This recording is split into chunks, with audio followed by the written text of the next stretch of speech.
Hi everyone, good morning and happy Tuesday. I wanted to create this video today to, well, first of all, talk through a new feature that a company recently released that I think is super interesting.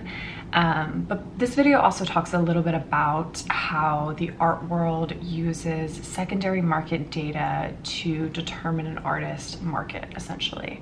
Don't worry, I will dive into all of the details, but I think this piggybacks really nicely off of a video that I created a couple weeks ago where I talk about why art costs so much and how to figure out ballpark, like why a particular artist might cost what it does or why a particular artwork may cost what it does. Yeah, so I will leave that video linked above and also in the description box down below if you want to check that out before or after. Also, if you haven't subscribed to this channel, think about doing so. It just keeps you updated on when I'm putting out new videos.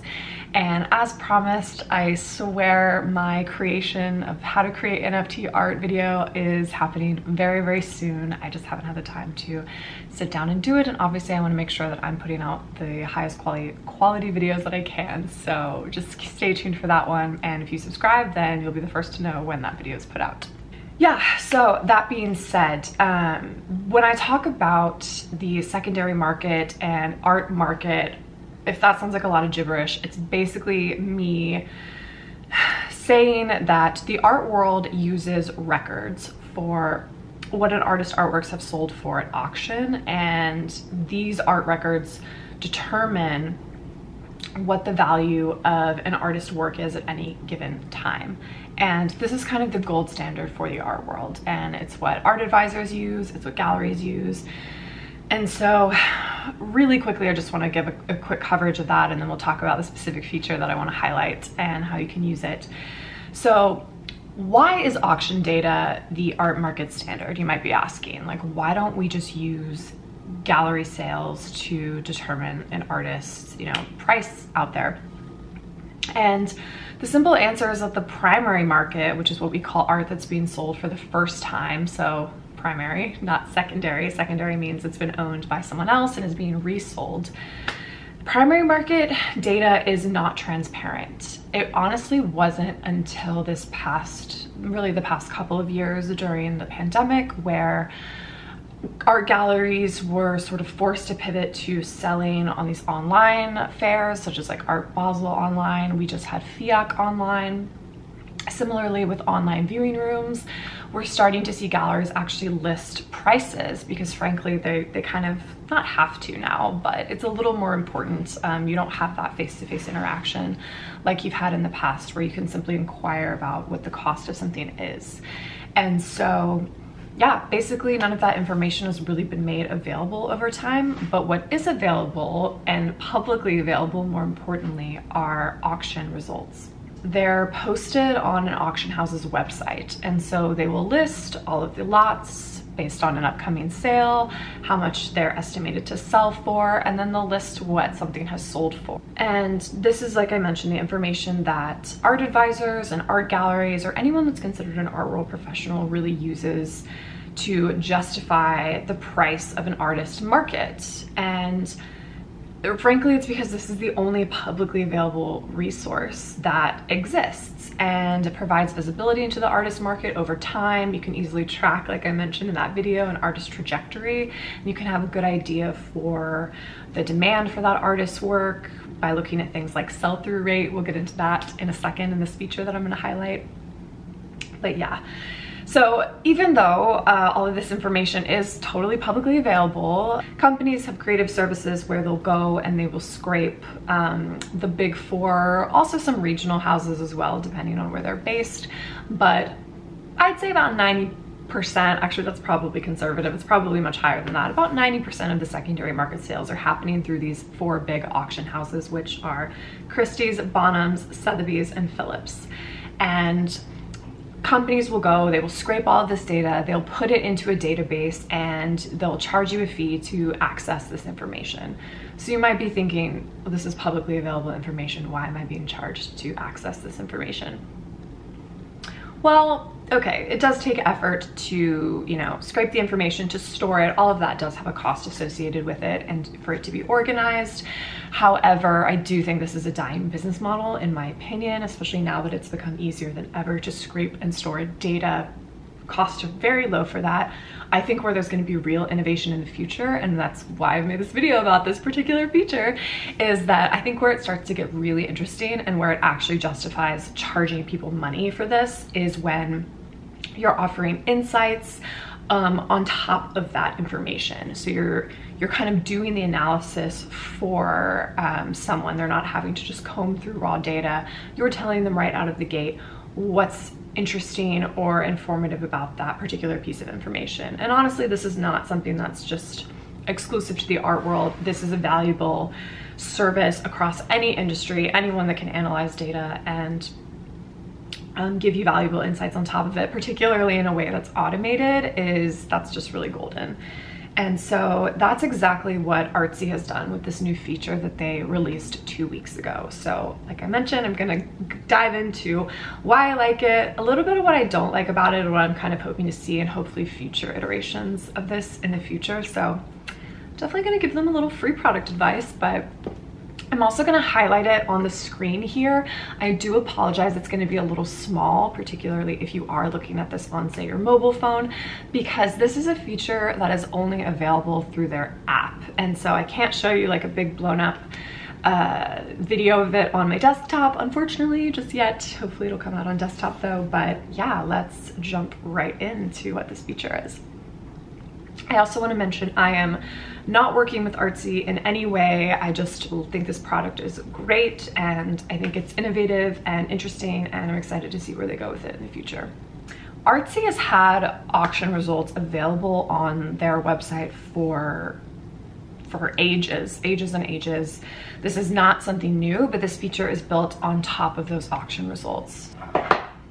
If we go into the app, and you go to I would highly recommend actually you guys making an account with them, because one of the best parts of this feature is that you can follow artists, and if they do have auction records and a new result becomes available, they'll send you a push notification. And so you can know basically right after, whenever they get that data populated from the sales. So it'll just keep you on top of all the artists that you love and you follow. But I'm gonna click on Nicole Eisenman because I know she's got a good market. So this lives within the artist page, which, as you can see, I'll show you on the screen, so I'm not having to show you my phone, but the artist page just tells you their name, their nationality. It's kind of cool. It shows you how many people are following them on the app and how many works that they have available. I'm not sure if that's available for sale through their gallery partners or auction results available, but whatever.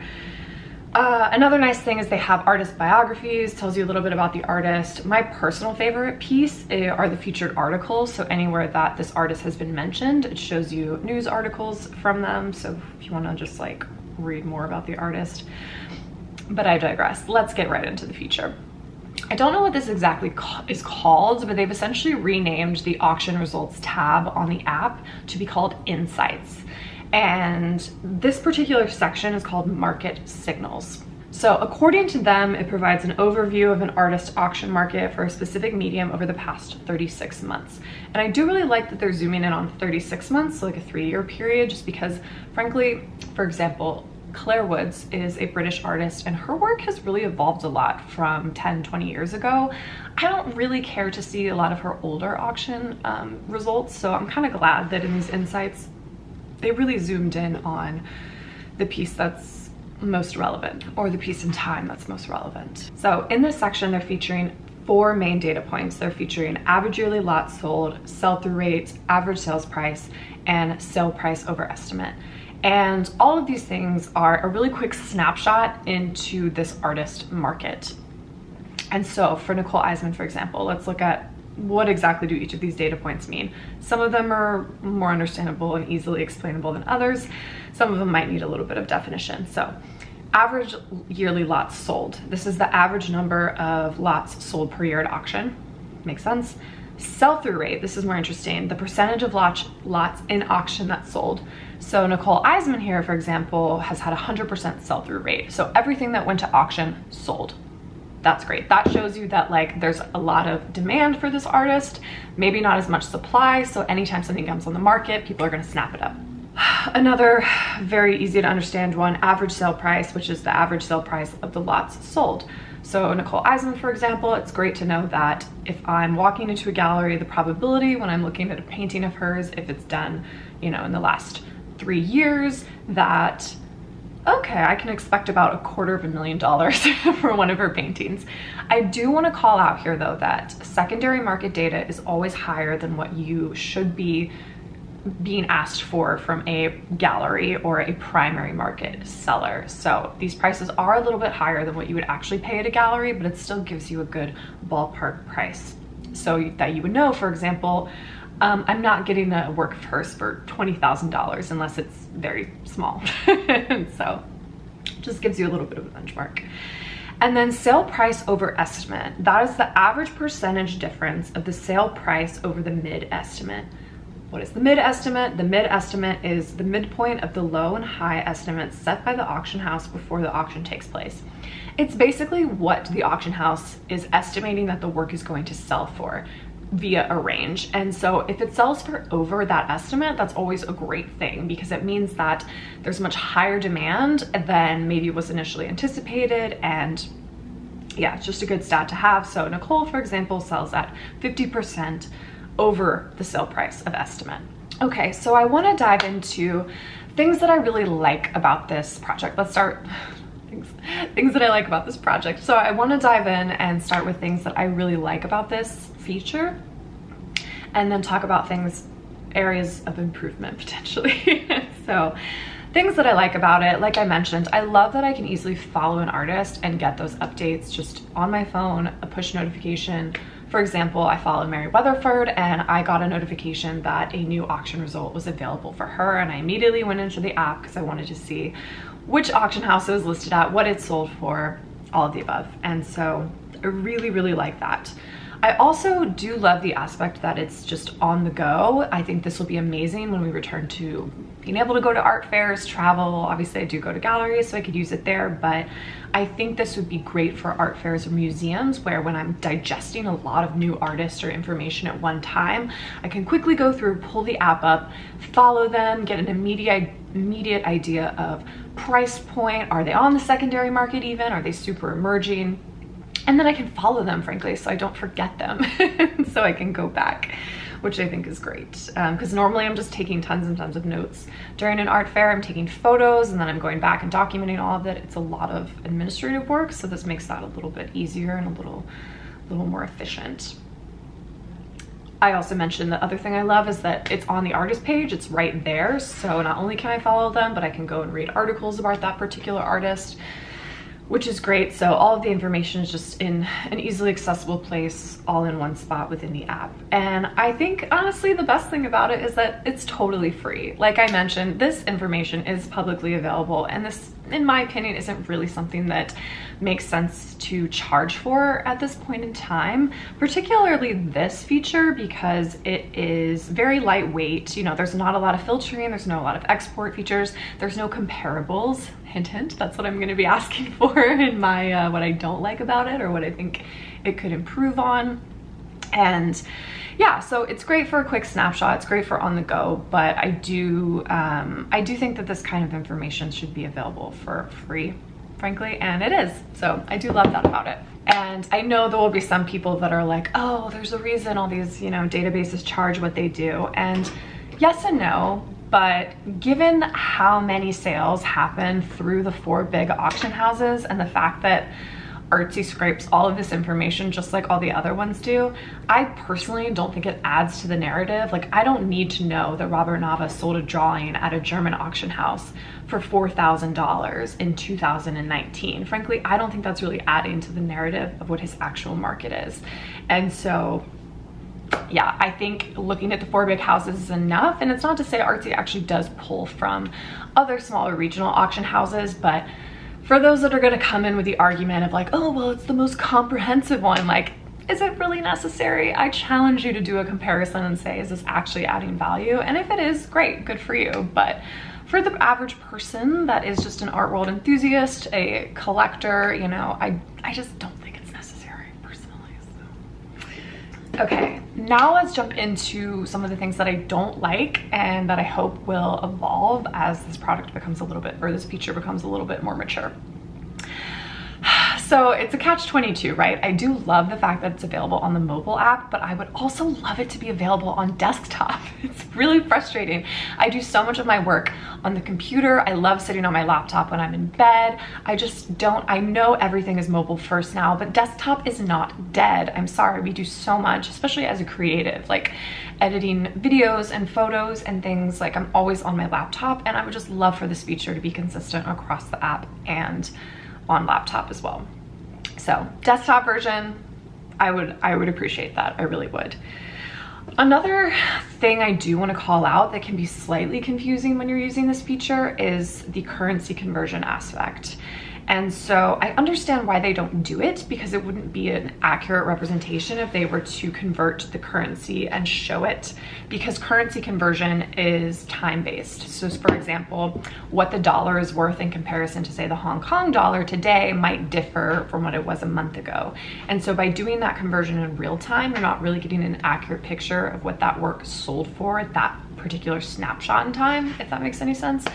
So I understand why they do it, but it can be a little confusing when you're scrolling through, you know, an artist auction results and you see something that sold for $2.7 million, but then you realize, oh, it's Hong Kong dollar.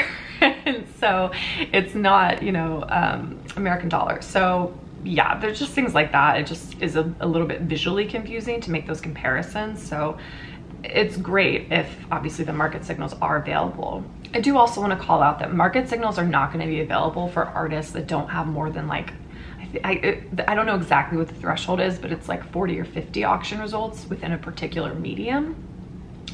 An artist market does change based on medium. So for example, an artist drawing versus an artist painting is going to have very different market values. So I am glad that they spliced that up.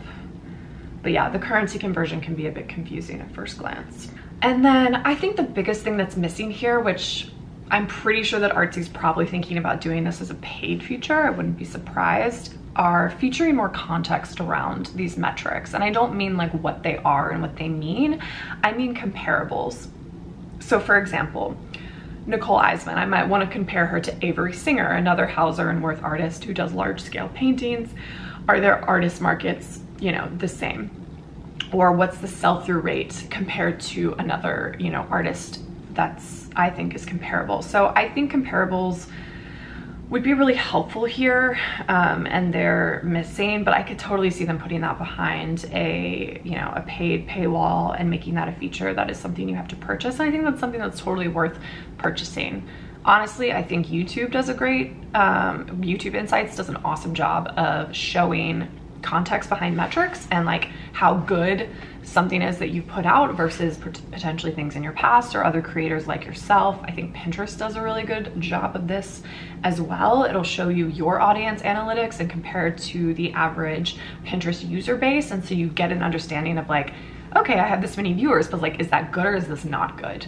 And so I think having just more context around the data would be very helpful over time. But given that this feature is only 2 weeks old, I'm sure there will be lots of improvements to come. And yeah, I just wanted to honestly give it a shout out. And I know I'm gonna be using it a lot now. It made me re-download the Artsy app. I haven't had it on my phone in ages, and I've been logging in at least every day, just like playing around with it, remembering new artists that I wanna follow. So I do think this is a big win for Artsy, and yeah, just wanted to give them a little love and a little shout out on this one. But let me know if you played with it, if you like it, and yeah, what are some of your favorite artists to follow on here?